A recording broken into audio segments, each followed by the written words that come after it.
মাঘ মাসের শেষ, শীত বেশ আছে। দুই পাশে ঝোপে ঝোপে ঘেরা সরু মাটির পথ বাহিয়া নিশ্চিন্তপুরের কয়েকজন লোক সরস্বতী পূজার বৈকালে গ্রামের বাহিরে মাঠে নীলকণ্ঠ পাখির দেখতে যাইতেছিল।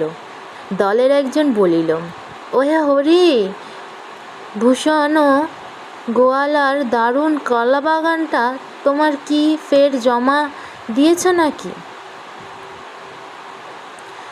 হরিহর সায়সূচক কিছু বলতে গিয়া পিছন ফিরিয়া বলিল, ছেলেটা আবার কোথায় গেল? ও খোকা, খোকা, খোকা। পথের বাঁকের আড়াল হইতে একটি ৬-৭ বছরের ফুটফুটে সুন্দর ছিপছিপে চেহারা ছেলে ছুটিয়া আসিয়া দলের নাগাল ধরিল। হরিহর বলিল, আবার পিছিয়ে পড়লে এরই মধ্যে? নাও, এগিয়ে চলো। ছেলেটা বলিল, বনের মধ্যে কি গেল বাবা? বড় বড় কান।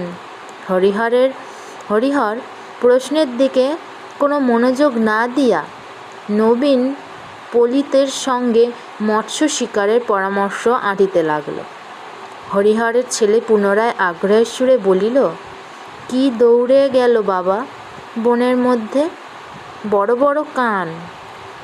হরিহর বলিল, কি জানি বাবা, তোমার কথার উত্তর দিতে আমি পারব নে।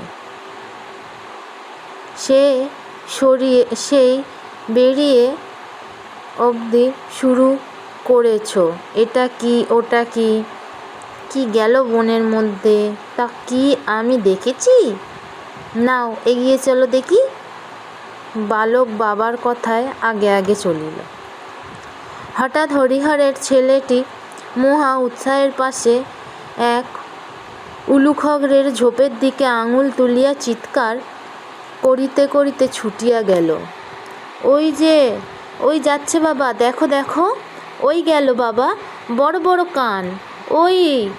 তাহার পিছনে হইতে ডাক দিয়া বলিল, উহু হু হু হু হু, কাঁটা কাঁটা কাঁটা।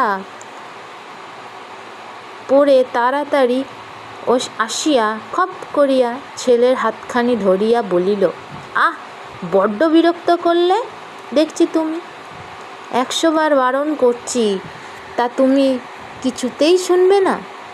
ওই জন্যেই তো আমি আনতে চাইছিলুম নে।